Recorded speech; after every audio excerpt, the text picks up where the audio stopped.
दोस्तों, अगर singly reinforce beam में आपको बेंडिंग मोमेंट गिवन है और उसी बेंडिंग मोमेंट का यूज करके आपको सिग्मा एस टी और सिग्मा सी बी यानी stresses in steel and concrete निकालना हो तो वो कैसे निकाला जाए, यही पढ़ेंगे बैठ के आराम से अपने अपने घर। और आपके साथ रहेंगे आपके अपने अविनाश सर। तो देर किस बात की, फटाफट शुरू कर देते हैं आज का लेक्चर। जैसे हम हमेशा करते हैं वैसे ही ये जो न्यूमेरिकल है इसको एक रियल कंडीशन समझते हैं, एक रियल सिचुएशन आप पढ़िए और इसको समझ के फिर हमें करना क्या है ये पहले समझते हैं। देखिए हम साइड पे चले जाते हैं, हमारे पास ना 650 बाई 400 mm का एक बीम है क्रॉस सेक्शन। यहाँ पे देखिए एक थोड़ा सा ट्विस्ट करने की कोशिश उन्होंने की है कि पहले 650 दिया है बाद में 400।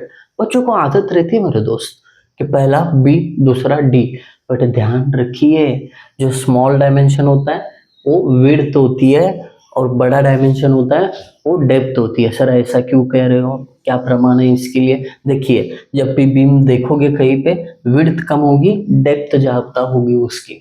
अब डेप्थ ज्यादा क्यों होती है? क्योंकि वो बेंडिंग को रेजिस्ट कर पाए इसके लिए, है ना। तो हमने इसको बी लिखा, इसको डी लिखा, अब ओवरऑल डी लिखा है। ऐसा क्यों किया? क्योंकि वो डायमेंशन देने के बाद ना उन्होंने इफेक्टिव कहा है ना ओवरऑल, तो कुछ कहते नहीं है ना, तो ओवरऑल समझ जाने का मेरे दोस्त। आगे बढ़ते हैं। अब आपको पता है इफेक्टिव डेप्थ लगना ही है, तो इफेक्टिव कवर 40 mm का यहाँ पे लिखोगे ना तो बहुत बढ़िया होगा। Assume effective cover of 40 mm, वो 40 mm अगर ओवरऑल डेप्थ से हटाओगे 610 ये आपकी इफेक्टिव डेप्थ होगी। रफा दफा आगे बढ़ता है। एरिया ऑफ स्टील दिया है उन्होंने 1850 mm स्क्वायर।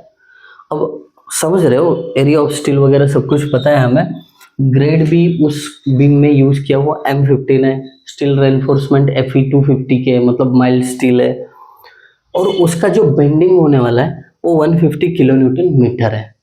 तो ऐसी सिचुएशन में हमें स्ट्रेस डेवलप्ड इन कंक्रीट और स्ट्रेस डेवलप्ड इन स्टील ये दो चीजें निकालनी है। अब जब मैं सॉल्यूशन पे जाऊंगा ना सबसे पहले बच्चों को ये दिमाग में आएगा कि सर अगर M15 और Fe250 ये ग्रेड दिए है तो मैं IS कोड पे जा सकता हूँ। टेबल 21-22 में मुझे sigma S T sigma CBC मिलेगा ना, काय को इतना टेंशन लेना है? नहीं दोस्त, वो जो है ना वो IS कोड में इसके स्टैंडर्ड वैल्यूज है। यहाँ पे सिचुएशन अलग है। बेंडिंग मूवमेंट आपका 150 हो रहा है ना, तो इस बेंडिंग मूवमेंट के लिए कितना स्ट्रेस डेवलप होगा ये निकालना है। ये चीज को समझिए, प्रैक्टिकली अप्रोच कर दीजिए इसको। विजुअलाइजेशन बहुत इंपॉर्टेंट है। आगे बढ़ते हैं अब सॉल्यूशन पे। अब सॉल्यूशन में अगर मुझे सिग्मा सीबीसी और सिग्मा एसटी निकालना है ना मेरे दोस्त, वो कैसे निकलेगा? तो दो फॉर्मूले हैं। अंडर एनफोर्स के लिए मोमेंट ऑफ रेजिस्टेंस में यहाँ पे सिग्मा एसटी आता है और यहाँ पे सिग्मा सीबीसी ओवर एनफोर्स के लिए। ये फॉर्मूले पता है हमें, अब इनका यूज करके हम निकाल सकते हैं। बट उससे पहले ये जो एक्स ए है ये नहीं पता है हमें, तो एक्स ए निकाल लेंगे और इस फॉर्मूलेज में पुट करेंगे तो हमारा काम बड़ा आसान होने वाला है। तो एक्स ए यानी क्या होता है? Actual depth of neutral axis. वहीं से शुरू करते हैं। Actual depth of neutral axis कैसे निकलती है? बी इंटू एक्स ए का square divided by 2 is equal to M A S T D minus X A. ये फॉर्मूला है actual depth of neutral axis का। तो बी का वैल्यू पता है 400, एक्स ए नहीं पता है एज इट इज रखो डिवाइडेड बाई 2 एम। एम कितना होगा? देखिए मैं साइड में निकाल लेता हूँ, साइड में मतलब ठीक है रहने दो, इधर पहले एम निकालते हैं, प्रोसेस वाइज जाते हैं, ज़्यादा भी आलस अच्छा नहीं है। 280 डिवाइडेड बाय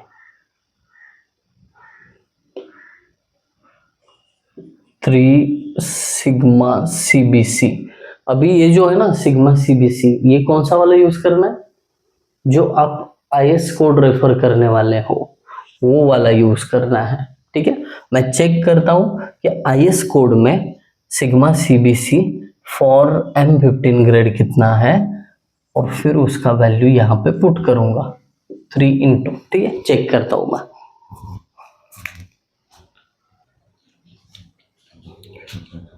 तो दोस्तों यहाँ पे सिग्मा सीबीसी का वैल्यू फॉर M15 5 है, तो अब इसको कैलकुलेट करेंगे तो M मिल जाएगा, कौन सी बड़ी बात है उसमें। 280 डिवाइडेड बाय 3 इंटू 5, 18.67, कितना मिला 18.67, है ना। अब ये M जो है हमें जरूरत पड़ी तब जाके निकाला हमने, तो याद रखना यहाँ पे सिग्मा सीबीसी, ये मत सोचना कि यहाँ पे अगर अननोन है तो यहाँ पे कैसे पुट करें।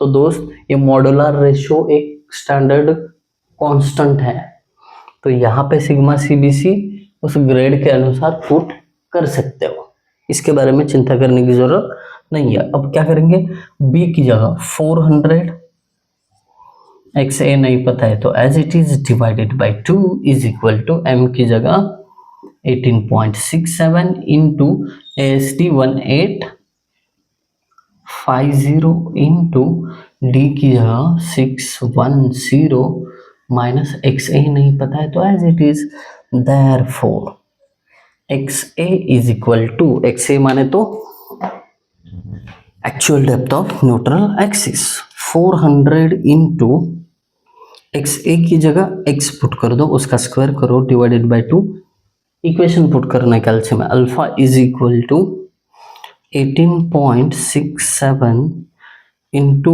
1850 इंटू ब्रैकेट में 610 माइनस एक्स ए की जगह X, bracket close, shift solve is equal to, answer मिल जाता है हमें 249.51, 249.51 mm. So this is the actual depth of neutral axis. अब करना क्या है, बड़ी सिंपल सी बात है, we know, हमें क्या पता है, हमें तो सब कुछ पता है, बस यहाँ पे लिखेंगे कि moment of resistance for under enforced क्या है फॉर्मूला उसका, mr is equal to AST into sigma ST into D minus X A divided by 3। अब वैल्यू पुट करेंगे इसमें, mr मतलब बेंडिंग मोमेंट कितना हुआ है, कहाँ पे गया रे, इधर है 150 बरोबर, बट यहाँ पे राइट साइड में जो आंसर आएंगे ये सब mm और न्यूटन में है, तो इसको क्या करो, कहाँ पे गया, न्यूटन mm में पुट करो इनटू 10⁻⁶ लगा के, that's it, is equal to AST है 1850 इंटू सिग्मा ST, ये तो निकालना है, D है 610 माइनस XA 249.51 डिवाइडेड बाय 3। अब इसको हम क्या करेंगे, कैल्शियम में पुट करेंगे इक्वेशन, तो मिल जाएगा 150 into 10⁻⁶ alpha is equal to 1850 into sigma ST नहीं पता है ना, एक्स पुट करो उसकी जगह, इंटू ब्रैकेट में 610 minus 249.51 divided by 3, bracket close, shift solve is equal to 153.90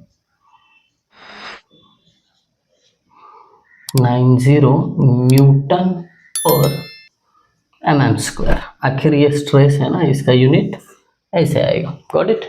sigma ST मिल गया, अब सिग्मा CBC चाहिए तो ये वाला फॉर्मूला, अल्सो